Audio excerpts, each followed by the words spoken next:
more towards his end goal of Ultimate. Like, certain characters just have, like, a playstyle they need to play through.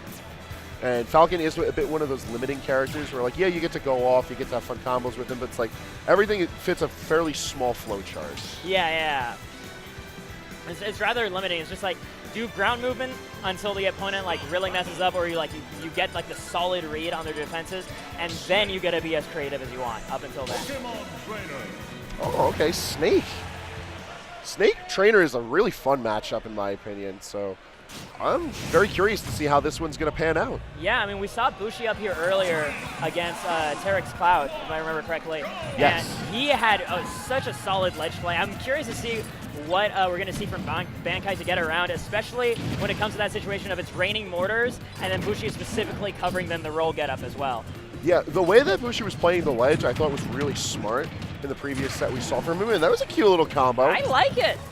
What I'm trying to figure out is, why did Bankai start Charizard? Charizard, a very large target, and while able to very easily survive a lot of Snake shenanigans, you know, assuming Bushi doesn't go for a Gimp. Yeah. It just means that damage is going to get put on the board so easily. Like, my first wild instinct is that Charizard does have those fire hitboxes, and that's something a lot of people look to as counterplay to Snake, so that you instantly set off grenades at a safe distance. But Bankai's not going to quite find it, but because he died as Ivysaur, he gets to start his Charizard once again, but he's still not quite lining up whatever he's looking for in terms of the ledge trapping.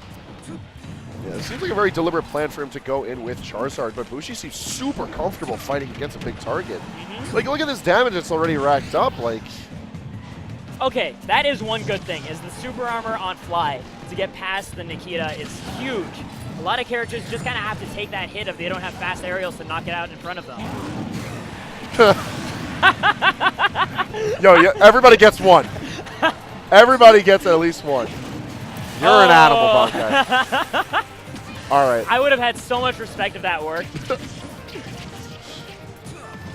All right, so now the Ivysaur are getting a little bit of time to play. This is where I feel Bankai really shines. His Squirtle's fairly well practiced, and his Charizard is nothing to scoff at, but Ivysaur is, of course, like the stronger of the cast. And in this matchup in particular, I feel like Ivysaur has the proper tools to be able to at least outpace Snake, if not outzone him. Because look at this, Bankai already picking up the lead that Bushi had and just taking it away from him. That was so slick, because that Vine Whip, if my eyes are correct, he caught the double jump by Bushi immediately and killed him for it. I like that. He went for the frame trap at the down air, wasn't positioned right for it. Bold of him to switch to Squirtle, though. I guess in this time of need, sometimes you just need to be a little faster. Yeah. Maybe Squirtle is just on the way to getting back to Ivysaur. Because that is the catch with the Pokemon swap, right? Like, sometimes you're doing it just because you need the best air dodge possible. But then the downside is you're forced into a matchup that a lot of times you don't want to play. Barely skating by the Nikita. And here we go, though. At these percents, we've seen Bankai find kills already. This is looking like last hit. He's trying to get his hit confirmed, but he's just going to forward smash? Yeah, Bushi expecting, I think, a defensive option to then punish really hard. Bankai having no fear.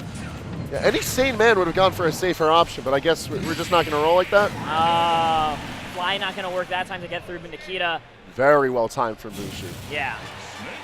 I mean, it was a great idea from both players, right? Like, Bankai noticed, like, I don't have time to Vine Whip back to the stage before this Nikita could get into position. My best chance, go to Charizard and try to power through instead. And just a bit short that time, unlike previously. But other than that, a very close first game. Both these guys bringing each other to that last hit, especially after that explosive Vine Whip on the second stop. Yeah, by, you know, Bankai. Bushi was making a very confident game one. He was like, I got this. Another Pokemon trainer in my pool, no problem. And then all of a sudden, it was looking like a dead even game. I think a big part of that, too, is just Bankai's like experimentation of, I'm going to open with Charizard and see if this works out. Like, it took him like a stock and like a quarter to figure out, nope, this isn't the way. I've got to find something else. So now that he's starting just straight with Ivysaur, he's putting himself in a good position to take the second game. I like the fact that he's willing to experiment, especially against an opponent like Snake. Like, you have to stay versatile because Snake is the type of character where you can't just follow your flowchart based on matchup knowledge. You really have to feel out how your opponent's going to play. Yeah. And so to that end, I think it was really smart to start to Charizard to at least figure out Bushi's style of Snake. Yeah, absolutely vital. And I think a lot of that intel is then what's feeding into a success as Ivysaur. What? He really just went for up smash. It beat out the grab attempt, so yeah, okay. Yo, the sleaziest of options from Make It Easy. I love it. Oh, but that should be very dead Charizard. Yeah. Honestly, after seeing him going for Flare Blitz like multiple times in the previous game, I like his Charizard. I like that he's willing to put it all on the line for the read. Bullet Seed is a move I always forget Ivysaur has. Oh, how unfortunate. No, it's not the worst off, though. It's pretty bad because like I see people fall out of it and then punish Ivysaur for connecting Bullet Seed. Hey, 3.1 that got fixed. I really like Bankai also waiting on the ledge too, just long enough to see the rocket charge by the forward smash and jumping over it. Yeah, and also to Bushi's credit, he's been mixing up what he's had to do with the ledge too. We haven't gotten a chance to see a lot of mortar spam. We haven't seen a lot of grenade play. It's been a mix of both and then occupying space with his own normals. And it's like, I love that kind of play where you see someone is forced to adapt so strongly. Yeah.